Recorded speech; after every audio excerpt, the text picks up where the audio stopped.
Hello everyone, welcome back to this channel. In this video series, we will be discussing some important issues for UPSC Mains 2021 and also for 2022. It has been 2 years since Article 370 was abrogated in Jammu and Kashmir, which also led to the creation afterwards the Union Territories of Kashmir as well as Ladakh. So we would be trying to evaluate the progress in this respect, what happened in the Kashmir Valley, what happened in the context of Article 370, both nationally as well as internationally in this video. As such, Article 370 might not be asked in the UPSC mains question, but it is important to have a background. Those who are watching me for the first time, you can check out this Telegram channel called Hindu Highlights. The name of the channel is UPSC Highlights Issue Explainer. You would find newspapers from various sources like Indian Express, The Hindu, Live Mint, etc. The objective of the activity on this channel is threefold. Firstly, important points for UPSC preliminary as well as mains examination are highlighted in newspapers and posted here. They would be explained and also interrelated with the past issues. So it makes a comprehensive repository of newspaper articles for the past couple of years. Moving on to the actual issue. Now that we are discussing about the issue of Article 370, we would be looking at this topic from the perspective of the possible questions that can be asked in UPSC mains. So I have divided the entire topic into these four questions. What is Article 370? Explaining the provisions of Article 370. What is Article 35A? The controversy behind it. Abrogation of Article 370 that happened 2 years ago. What are its implications? And the latest, most probable question is about the implications of geopolitics on this region. In order to understand the context of Article 370, let me give a brief background. After the partition of our country, a rebellion happened in the western districts of the state of Jammu and Kashmir. Pakistani tribal militia invaded Kashmir and persuaded the Hindu ruler of Jammu and Kashmir to join India. So this brought UN into the picture, and therefore India was actually forced to think about ways to settle this issue. And keeping this in mind, actually a temporary provision was introduced in the constitution by N. Gopalaswamy Iyengar as a part of Article 306A in the draft constitution. That eventually evolved into this Article 370. Now, what exactly is this Article 370? After the British left India, the states or the princely states back then had an option to join either India or Pakistan. In the precarious situation that Jammu and Kashmir was placed in, it had to put itself under the protection of Indian state, and it was not acceptable to Pakistan. In this context, Article 370, which came into the picture to settle this issue, to talk about the relation between the Indian Constitution and the state of Jammu and Kashmir. So this Article 370 historically, that is from 1947 to 2019, dictated the terms of relation between India and Jammu and Kashmir. So what exactly changed in the year 2019?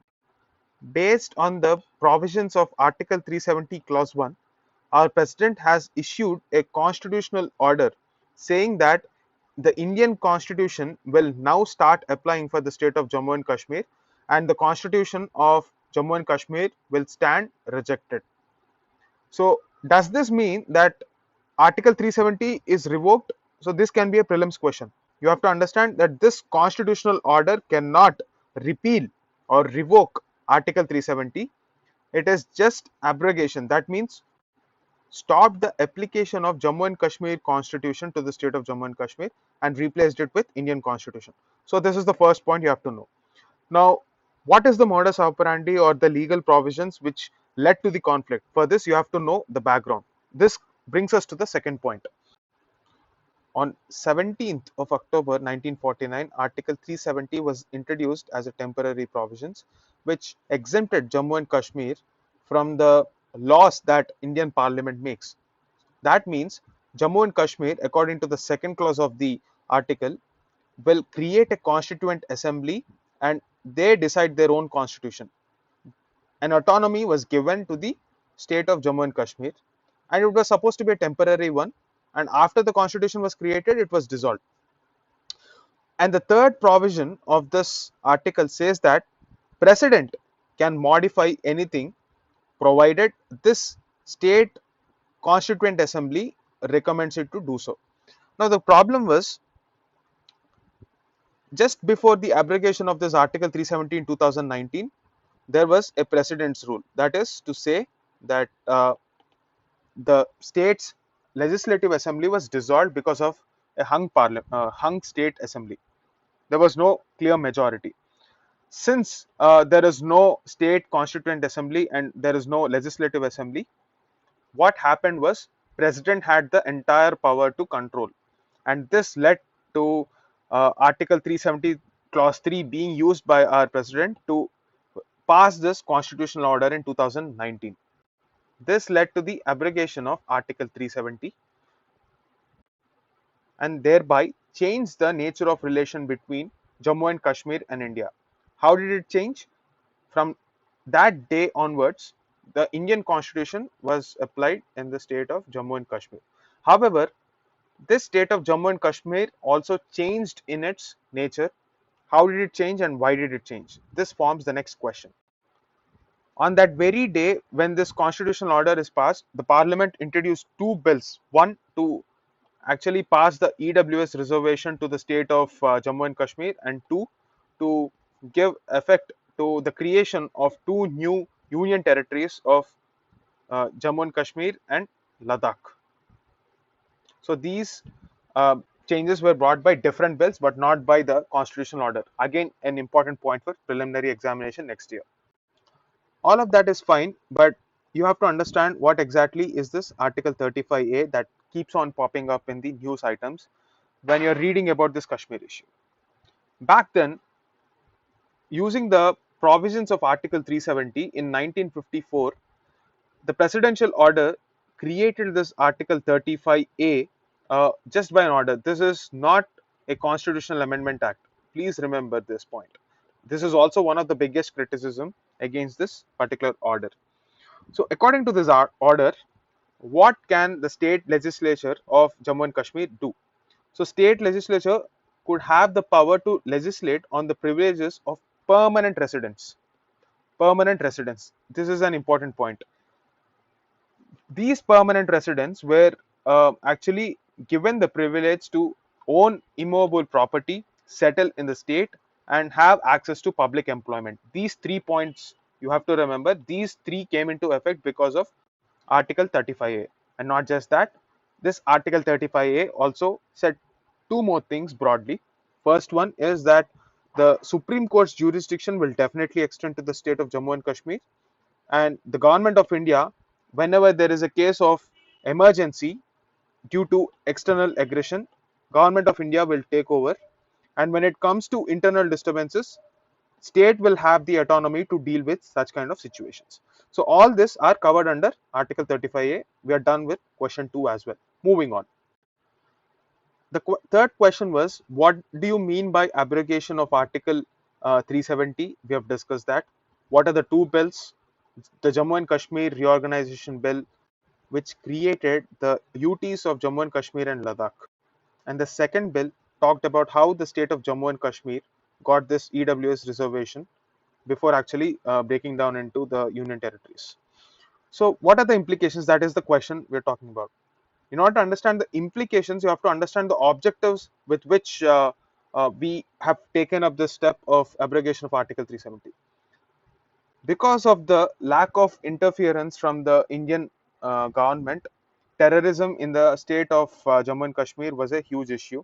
It was also a territorial conflict. Unlike in prelims, we have very little time to recollect information, and that is why having ready-made points would actually help you. So this is the objective here. So if there is a question on understanding the objectives of abrogation of article 370, you can use these 5 points. What are those points? Ending terrorism, increasing the investments in the region, reclaiming the Pakistan occupied Kashmir region, which was occupied after the Indian partition by the Pakistani military, and two important things. One is to create Naya Kashmir, that is a new Kashmir. And for that to happen, the political structures in the state should change. And the objective here is to end dynasty rules. The justification given for such a claim is we don't have a high voter turnout, and same families year after year, election after election, are getting elected. In order to increase political participation of the public, we need to usher in a Naya Kashmir, and that is one objective. And finally, this is an image generation activity as well, because time and again Kashmir issue has been politicized by our neighbor Pakistan. This Article 370 abrogation will send a clear cut message to the world that we treat Kashmir as an internal issue, and therefore meddling in our internal affairs is a sign of breach of sovereignty. So no country would be willing to do that. This is the objective list of objectives of abrogation of Article 370. Now, what is the biggest outcome? So you can write these points. The biggest outcome is outmaneuvering Pakistan and decreasing the militancy. This is not a mere opinion, but a fact, because the number of incidents came down by 70% according to the latest Home Ministry statistics. So, in conclusion, you can write, if you have to have a vision for Kashmir, you can use this famous quotation by our ex Prime Minister Atal Bihari Vajpayee, where he said that the vision for Kashmir should be Kashmiriyat, Insaniyat, and Jamhuriyat. What does it mean? Inclusivity of the Kashmiri culture, humanitarian attitude, and democracy of the people. In order to create this atmosphere of Kashmiriyat, Insaniyat, and Jamhuriyat, we have to focus on three E's. Three E's. You can use this in conclusion. That is education, employability, and employment. So that would uh, actually sum up the requirements of this question as well. And finally, we have question number 4, which is going to be the most important one and the latest question that is possible in this mains examination. So, how far did India succeed in attaining this objective of Naya Kashmir, and what is the vision it has, and what is the impact of geopolitics on this issue of Naya Kashmir? So, this is the latest debate on this issue. We looked at 5 different objectives. So, if you are able to generate content around those 5 points, you can write this answer. What are the 5 points? Reducing terrorism. This is definitely the positive outcome of this abrogation of Article 370. Also, the latest elections and uh, various opinions generated in that region is signaling a downward trend of this dynasty rule in Jammu and Kashmir, and also it is increasing the political participation according to certain experts. So you can use the latest statistics to corroborate this. But the downside is economic activity is drastically hit because of the COVID pandemic and also internet shutdowns. This issue of internet shutdowns has actually created a huge issue even in international bodies, because internet is considered to be a basic human rights this day. Consider the case of, let's say, uh, tourism industry, Ola cab drivers, hotel facilitators, etc., etc. Even newspaper publishers, they depended on internet in this region. Not just in this region, across the world, economic models are closely intertwined with internet accessibility, and that is a big issue.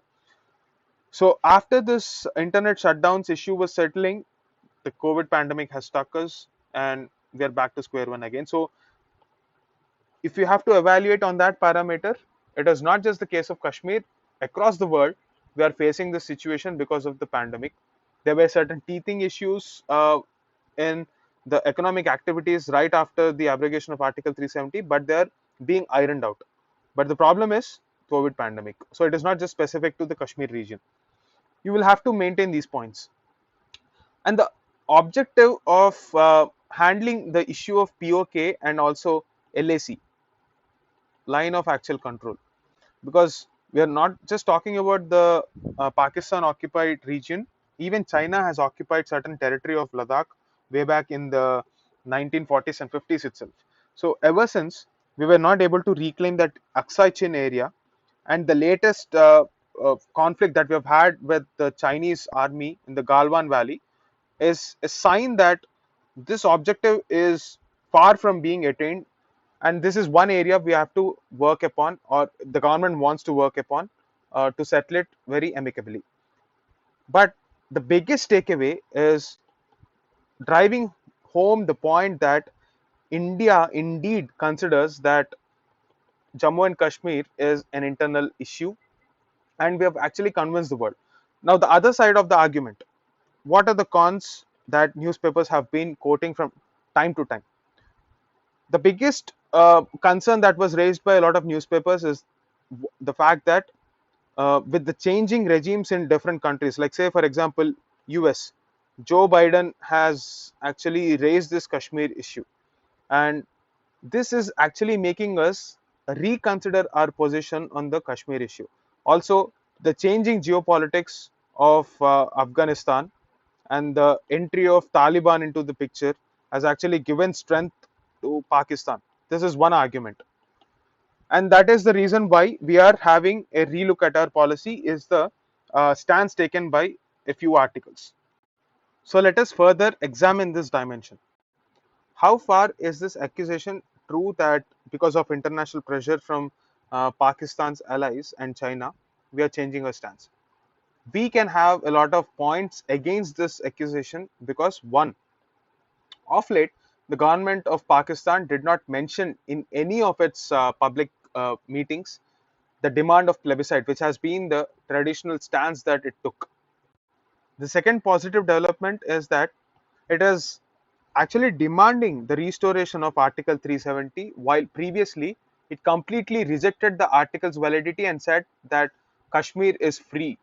It propagated the freedom of Kashmir as an agenda. What could be the reasons for these two stands? One, it is because of international pressure on Pakistan rather than on India. How, one might ask? If you take a look at the action report of the Financial Action Task Force on Pakistan, on the accusation that Pakistan is actually funding terror, it would be pushed into a blacklist, which would eventually impose economic sanctions on Pakistan, which would take away the freedom of Pakistan. So, this is the issue which stops Pakistan from actually putting or raising this issue in international fora. The second stakeholder in this picture is United States of America, which is actually treating India as its partner in the Indo-Pacific region. It even wants India to play an active role in containing China's domination. But we have to understand that diplomacy is not a one-way traffic. We need certain reassurances from United States as well. Those kind of reassurances hardly came from United States. So we are not actually taking a strong stance in this region because of the very fact that we have enough issues on our hand, and we don't want to meddle in the region. However, at the same time, India also has this challenge of maintaining the tag of net security provider in the Indian Ocean region. So the big challenge here is to balance between US and China, and at the same time you also have to take care of our domestic issues. For time being, USA is not raising this issue in international fora regarding Kashmir. So that is actually helping us to tilt towards US, because the bigger problem for US is not Kashmir, it is actually China. So this is the reason why we can say India is in a better position and it is not under international pressure. So this would be the second argument. And the third and most important argument is, if you take a look at India's foreign policy traditionally, even during the time of our Prime Minister PV Narasimha Rao, when the insurgency problem and the Kashmir exodus problem was at its peak, we did not allow any other country in the 90s to meddle with this issue, and we have maintained that strategic autonomy. Today we are in a much better position, so it would be very difficult to understand why India would actually give away this strategic autonomy, where it is actually in a powerful position to cooperate with countries on its face value rather than any vested interest. We actually have our national interests over anything else. That is the reason this present foreign policy is called realistic foreign policy, or realism is the philosophy that is driving our Indian foreign policy after 2014. So there is absolutely no reason to believe that India is acting out of geopolitical interest or because of the international pressure to relook at its stance on the Kashmir issue. Now, why are we saying that we are relooking at the stance on Kashmir issue? What constitutes this new policy? You have to understand. The reason for this accusation that we are acting out of international pressure is because of the Prime Minister's outreach program, where he reached out to political leaders of Jammu and Kashmir, met senior leaders from the respective political parties to actually create a path or course of action for the future of the Union Territory of Jammu and Kashmir. This does not mean that we are working from the position of international pressure. Rather, this would mean that we are approaching the regional players with a position of strength. So, how can you conclude this analytical question on the issue of Naya Kashmir, whether we are acting out of international pressure or because of the vision that we have for Naya Kashmir? So, you can say that Naya Kashmir, which has been the objective of Article 370, is because we wanted to create a system of democratic governance where we want to end dynasty rules, and that is not obviously possible without a federal solution. And that is why the Prime Minister's outreach program to the leaders of Jammu and Kashmir should be looked at from the lens of that. So one might be wondering, this is a political question, why would this appear in the exam? Just in case if it appears, so this is how I would be presenting the answer. You can have your own arguments as well. And in one of the articles that I've read in newspaper, there is a beautiful conclusion. India has actually employed the Kautilyan policies of Sam, Dam, Dand, Bhed. That is to say, we have tried to persuade, purchase, punish, and exploit the weaknesses of militants and extremists in the region. And after that, we have created a space where there is room for dialogue. This can be a very beautiful conclusion. So, in order to say what we have done or how to conclude this answer, I would be using this Kautilyan policies. So, the ultimate objective is to create a vision for Jammu and Kashmir for the future, and that will have a bearing for the future generations. It will be possible through confidence building measures, and the vision should be guided by the principles of peace, prosperity, and real empowerment. You can use this as your conclusion as well. So this would sum up the entire possible range of questions on this issue of Article 370. I've tried my best to sum up all the possible dimensions. However, I might miss on a few dimensions because of the time crunch. So it is difficult to sum up everything under 20 or 30 minutes. I've tried my best. If you like the work on this channel, please do like and subscribe, and also join the Telegram channel. That's it for now. Thank you.